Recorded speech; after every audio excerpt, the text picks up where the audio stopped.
আসসালামু আলাইকুম ওয়া রাহমাতুল্লাহ। নাহমাদুহু ওয়া নুসাল্লি আলা রাসূলিহিল কারীম। আম্মা বা'দ। ক্বালা রাসূলুল্লাহ সাল্লাল্লাহু আলাইহি ওয়াসাল্লাম, তালাবুল ইলমি ফারিদাতুন আলা কুল্লি মুসলিম। ইসলামী বিধিবিধান জানার নাম হলো ইসলামী শিক্ষা। ইসলামী বিধিবিধান মানার নাম ইসলামী দীক্ষা।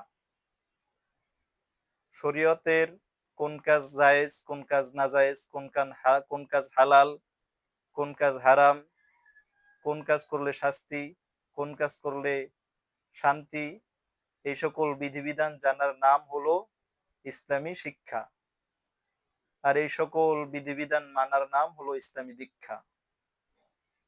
তো ইসলামী শিক্ষার তিনটে স্তর রয়েছে।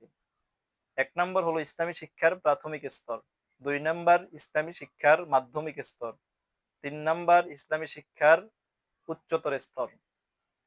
ইসলামী শিক্ষার প্রাথমিক স্তর, যতটুকু ইলম অর্জন করলে, যতটুকু বিদ্যা অর্জন করলে ইসলামী শরিয়াহ অনুযায়ী জীবন যাপন করা যায়, ততটুকু ইলম শিক্ষা করা, ততটুকু বিদ্যা অর্জন করা হলো ইসলামী শিক্ষার প্রাথমিক স্তর।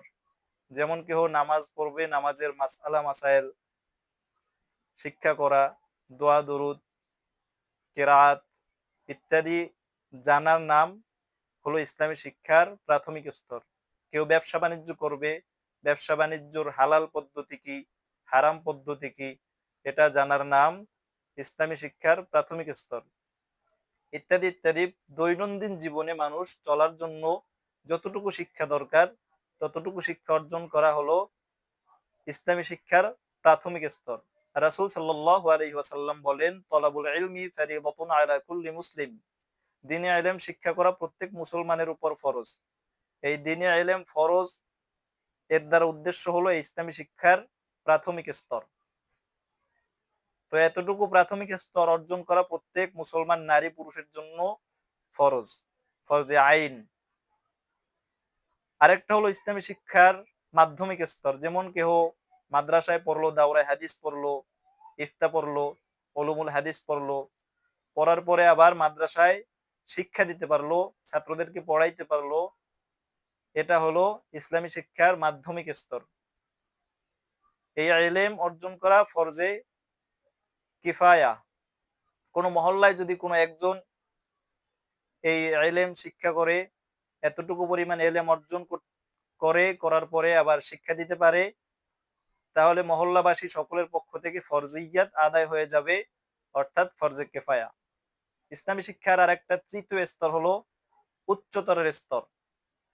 অর্থাৎ ইসলামের প্রতি যদি বাতিলদের পক্ষ থেকে কোনো অভিযোগ আসে, যদি কোনো আপত্তি আসে, কোরআন ও সুন্নাহর আলোকে ওই আপত্তিগুলার খণ্ডন করতে পারার মতো, যুক্তির আলোকে ওই আপত্তিগুলা খণ্ডন করতে পারার মতো গভীর পাণ্ডিত্য অর্জন করা, গভীর ইলম, গভীর জ্ঞান অর্জন করার নাম হলো ইসলামী শিক্ষার তৃতীয় স্তর।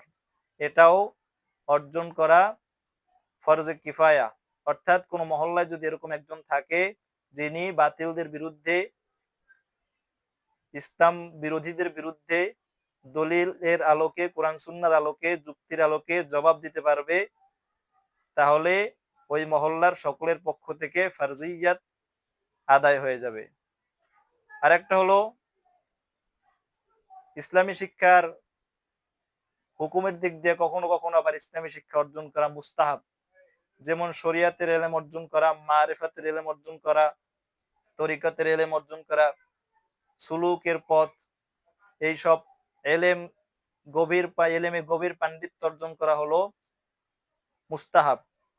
আবার কখনো কখনো ইলম অর্জন করা হারাম হয়।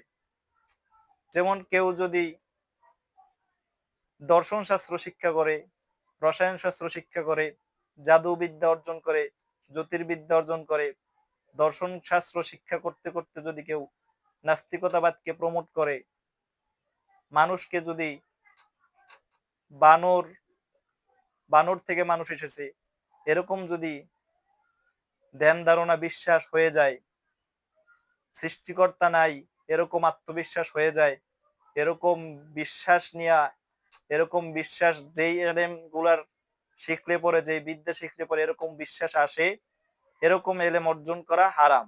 ইসলামী শরিয়া অনুযায়ী এরকম এলেম অর্জন করা হারাম। হ্যাঁ, তবে একটা প্রশ্ন হয়, কওমি মাদ্রাসায় তো এই দর্শন শাস্ত্র শিক্ষা দেওয়া হয়, তর্কশাস্ত্র শিক্ষা দেওয়া হয়, তাহলে কওমি মাদ্রাসায় মাদ্রাসার মধ্যে এলেম কেন শিক্ষা দেওয়া হয়? এর সঠিক সহজ উত্তর হচ্ছে, যদি কেহ নিজের আকীদা বিশ্বাসকে ঠিক রাখতে পারে, আল্লাহ আল্লাহর রাসূল এর প্রতি পূর্ণাঙ্গ আস্থা, পূর্ণাঙ্গ বিশ্বাস থাকে, ঈমান ঠিক থাকে, মৃত্যুর পর পরকাল যদি বিশ্বাস থাকে, কিয়ামত যদি পরিপূর্ণ বিশ্বাস রেখে দুনিয়াতে চলার জন্য দুনিয়াবী এই বিদ্যাগুলো অর্জন করে, তাহলে কোনো ক্ষতি নাই, অসুবিধা নাই। কিন্তু যদি এই এলেম অর্জন করতে করতে কেউ যদি আল্লাহকে, সৃষ্টিকর্তাকে অস্বীকার করে, নাস্তিক্যবাদকে প্রমোট করে, তাহলে এই এলেম অর্জন করা হারাম।